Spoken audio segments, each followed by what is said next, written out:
Doctor BR Ambedkar Konaseema జిల్లా రామచంద్రపురం మండలం తాటిపల్లి గ్రామంలో యేసుప్రభు ప్రార్థన మందిరం వారి క్రిస్టమస్ ఆరాధన స్థానిక సంఘ కాపరికే జ్యోతిబాబు సిహెచ్ మనోహర్ ఆధ్వర్యంలో క్రిస్మస్ వేడుక జరిగింది. వాక్యోపదేశకులు జి.ఎస్. ఆర్. మోజేష్ క్రీస్తును వెతకాలి, వెతికితే మనకి కనిపిస్తాడు. వెతకాలని ఆసక్తి మన జీవితంలో, మన హృదయంలో బలపరుచుకోవాలని అదే క్రిస్టమస్ ఆరాధన. జ్ఞానులు వెతికారు, అనేక మంది వెతికారు, ఆయన దొరికాడు, ఆయన కనిపించాడని తెలియజేశారు.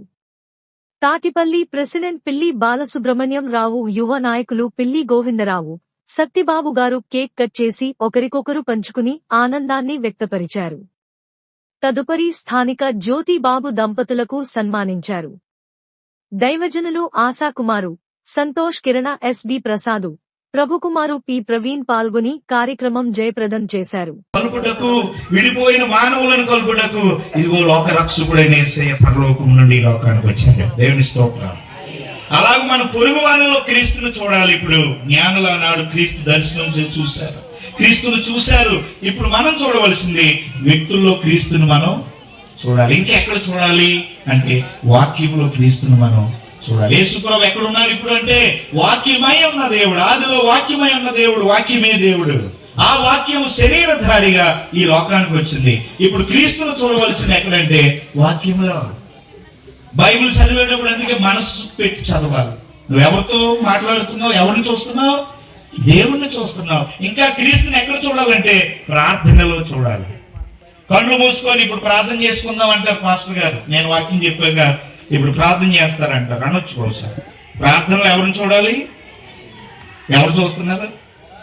ఎప్పుడైపోతుంది ప్రార్థన? ఎప్పుడు ఆమెన్ అంటారా? వాళ్ళని వీళ్ళని దృష్టిలో పెట్టుకుని ప్రార్థన చేస్తున్నాం, కళ్ళు మూసుకుంటున్నాం కాబట్టి దృష్టి అంతా కూడా ఎక్కడ ఉంటుంది? కళ్ళు మాత్రం మూసేస్తున్నాం అంతే. ప్రార్థనలో క్రీస్తుని చూడండి, పొరుగు వానిలో క్రీస్తుని చూడాలి, వాక్యంలో క్రీస్తుని చూడాలి, ప్రార్థనలో క్రీస్తుని చూడాలి.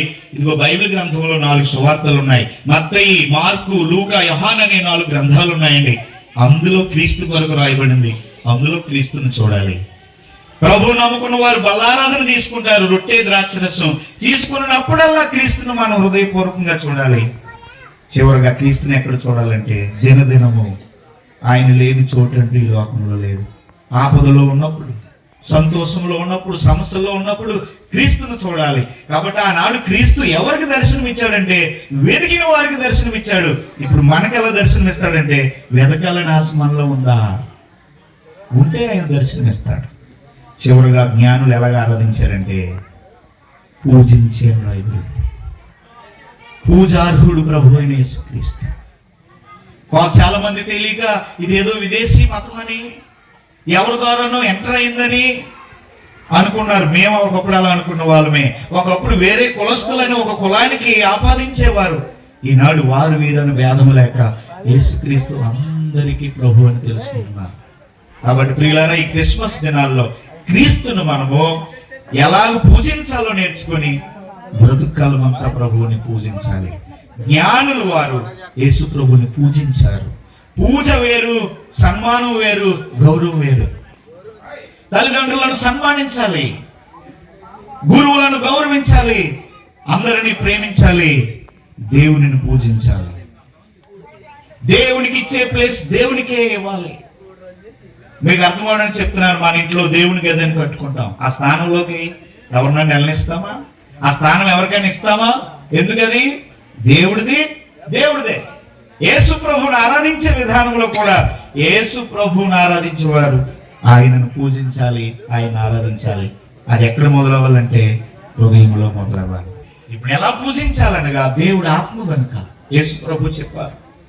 సమరయ స్త్రీతో మాట్లాడుతూ, అమ్మా ఒక కాలం వచ్చుతున్నది, ఆ కాలంలో ఆయన ఆరాధించేవారు ఆత్మతో సత్యముతో ఆరాధిస్తారు. ఇప్పుడు దేవుని మనం ఎలాగ ఆరాధించాలని యేసు ప్రభు చెప్పారంటే, ఆ యేసు ప్రభుని ఎలాగ ఆరాధించమన్నారంటే ఆత్మతో సత్యంతో. ఆత్మతో అనగా దేవుడు మనలో ఉంచినటువంటి పరిశుద్ధ ఆత్మతో, సత్యముతో అనగా దేవుడు మనకి ఇచ్చినటువంటి వాక్యం అనేటువంటి సత్యంతో. కాబట్టి దేవుని యేసు ప్రభుని ఈ క్రిస్మస్ దినాల్లో పూజించాలి. నేను 3 విషయాలు చెప్పాను. ఒకటి, యేసు ప్రభువుని జ్ఞానులు ఏం చేశారు? వెతికారు. మనం కూడా ఆ మనసుతో వెతకాలని, మనసు వెతకడానికి ఎన్నో శ్రమలు అడ్డం వచ్చినా దాటుకొని